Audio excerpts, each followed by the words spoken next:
Hello. Welcome back to the Saba show. And today we are doing our post-game analysis of the Everton Norwich match that happened this morning over here in Australia at about, 12 o'clock this morning. And obviously can't make the recap at about 2:30 in the morning, so I'm doing it now the day later. This will come out probably, roughly 24 hours after the game. But we're just going to, analyze the game, our thoughts, and whatnot. So let's just dive right in. Everton beat Norwich 2-0. I mean, this was expected. It was also very needed, considering all the injuries we've had in the last couple of weeks. Obviously, I haven't done one of these in about 2 weeks. And in that gap, in that time, we've lost to Villa 3-0 due to a lapse for about 10 minutes. And then the loss to QPR on penalties in the Carabao Cup. So not great, but I keep my perfect record of watching games. We are unbeaten every time I watch a game, so that's cool. But yeah, 1-2-0. It wasn't pretty, but regardless, we take it. Last season, we probably would have struggled to get the 3 points, but it was good to see that we not only held that 1-0 lead for a very long time, but then we're able to solidify that lead with a second goal, and then, it could have easily been 3. But we'll discuss that a little bit later. I think their main headline for this game, Abdoulaye Doucoure is my man of the match. His improvement has been pretty remarkable. I mean, he was pretty good last season, kept up some good form. There were a couple patches, rough patches of form, but, this season, we're only a few games in, about 6 or 7 into the season, but he's been absolutely remarkable. I mean, he's been absolutely everywhere, nearly every game that he's played, advancing with the ball, from one end to the other, some crucial tackles as well. Let's not forget that. So he's doing the offense, he's doing the defense, and he's also getting on the score sheet. That's his second goal at home this season, with the goal today. I mean, even if he didn't get a goal, he would have been my man of the match, just purely because, he's absolutely everywhere. His work rate, his endurance, his stamina is remarkable. So, I mean, I couldn't ask much more from him. So far this season, probably our best player of the season. I'm not gonna cap there, but he was really good today. If we talk about the first half a little bit, Demarai Gray with some great IQ stuff early on. I think he left a cross that ended up in Rondon's hands or feet, and then he was able to pass it to Townsend, who had a shot, didn't go in, but simple stuff like that. Demarai Gray's just been really good as well this season. Probably a close second behind Doucoure. You could easily interchange those two. But he's been great this season. He was assisting the goal for Doucoure in the second half. But yeah, in the first half, we saw some, when we were lacking some attacking threat, he was able to give it. There was one moment where he, had a quick step that sort of caught the Norwich player off guard. And he was able to whip in a cross that no one got on the end of, but that was just something out of nothing, and he was able to, make something out of it. So that's, his skill on show. And obviously, if he can sustain that for the rest of the season, it's going to go a long way towards our success. Losing DCL, I mean, last year we found out the hard way that losing DCL and Richarlison are going to affect us drastically up front. And it doesn't take a genius to figure that out, but Rondon up front, he just looks way less threatening. Couple loose touches, just simple stuff like that. It's not ideal for us. He just has difficulty creating opportunities, getting in the right positions. We saw it in the first and second half. I'll discuss that a little bit later, but it's just easy pickings for the defender, and we may need to make a few adjustments there. Even I think we had Sims on the bench, we had Dobbin on the bench, and Gordon on the bench, all youngsters that, could give him a run for his money, basically. Bring on Sims for 20 minutes. That, it couldn't have caused much harm, but regardless, the changes were pretty good changes. Alan was also very good as well alongside Doucoure. He's just got a knack for it. He was able to win the penalty for us. Line ball once again, as a lot of penalties are, but regardless, was able to get us on the score sheet, essentially, even though it didn't go down in the books as a goal for him.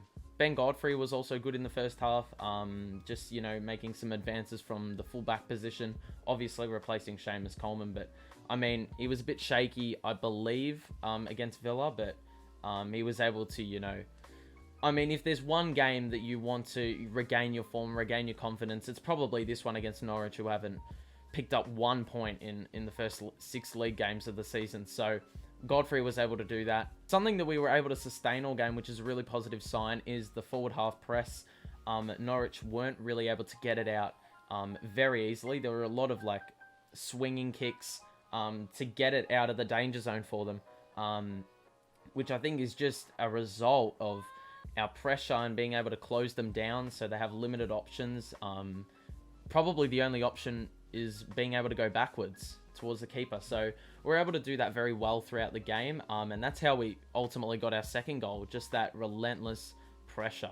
I mean, ultimately it was a pretty dead first half, you know, not many chances. There wasn't really any motivation to have a chance anyway, or have a shot, take the lead. No one really wanted it.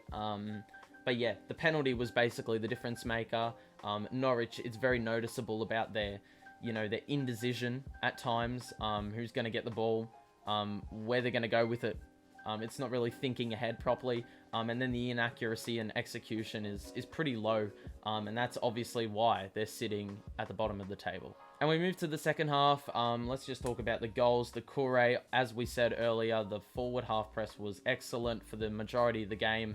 And Doucoure's goal was a byproduct of that. Demarai Gray, good decision making to hit Doucoure, and then Doucoure with the composure to finish off. And then we had an opportunity late in the game through Ben Godfrey. Very good save by Tim Krul, who also proceeded to give Godfrey a headlock after that, you know, former teammates and whatnot. But you know, that would have been a great goal against his former side if he could top it off. But we take a 2-0 win nonetheless. I think the substitutions were quite positive. Tom Davies probably a bit stiff not to get a gig. But Anthony Gordon especially, or Anthony Gordon, whatever you want to call him. Yeah, he was really good. I mean, youngsters provide a lot of energy, and he was able to give that. There was some weird, like, I think he grabbed a Norwich player by the collar and probably was, you know, lucky not to get a red card because he was really impeding the play. But, you know, just simple stuff like that is just showing, you know, his intent, not to give up, really.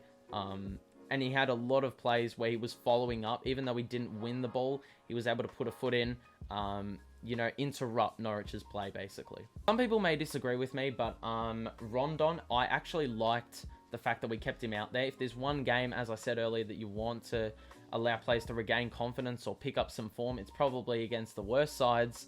And, you know, I like what Benitez did in running Rondon out for the full 95 minutes. Because, yeah, there may be some games he gets run off his feet by better teams, but I think if there's a game you want to build up his match fitness, it's probably this one. Even though he really didn't get into some good spots in the second half, or there were a couple occasions he looked lost. He didn't really know where to stand or when to make a run. And, you know, DCL offers that with his aerial threat and then his ability, like, from across. He's dangerous as well. So that's two things for defenders to worry about, and they didn't really have to worry about either of those with Rondon. He's obviously going to have to pick that up for the game against United, because otherwise we're going to get flogged 4-0. We won't be able to score one goal. I think some underrated players from the game today. Yerry Mina, very strong. He's been very strong in the last couple of games. There were a couple times Norwich looked to get out the back, but Yerry Mina was there. You know, the commander for the back four. Very nice. Jordan Pickford, you know, he did what he had to do. There were a couple really good saves to keep the ball out from some really long-range shots by Norwich. That was really the only threatening shot attempts they had from outside the box. So that's a really positive sign for us. But obviously, you know, against the side that's only scored 2 goals in 6 games. I think ultimately we've just got to take this win. Last season, as I said, we probably won't pick up the points, but we're able to do so here. And as of recording this video, we're in 5th position. Could drop to 6th.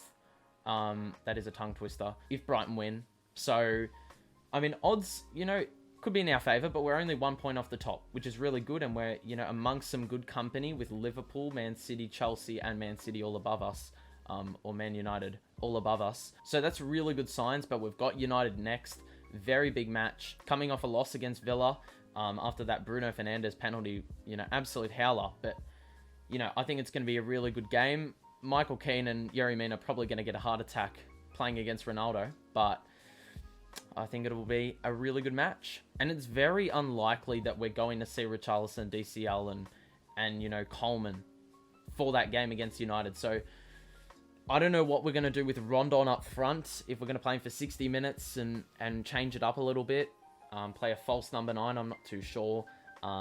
Because it was fairly clear that Rondon up front wasn't working. And he's probably no more than a backup striker. Fair to say he's been thrown in the deep end as a result of all these injuries, which just seems to be a thing that happens this time every year and halts a really good start to the season. But anyway, that's going to be all from me. I hope you enjoyed this little recap. We'll be back for Manchester United. We may be doing a live watch-along. Mark Goldbridge will be doing the same thing, roughly about the same time that I will be doing mine. 9:30 start, so that'll be good fun. I mean, if you want to tune in for that, make sure to do so. But yeah, that'll probably be it from me. Yeah, hope you enjoyed this video. I'll see you in the next video, whatever that may be, whatever form that may be. But yeah, thanks for watching, and I'll see you next time. Peace out.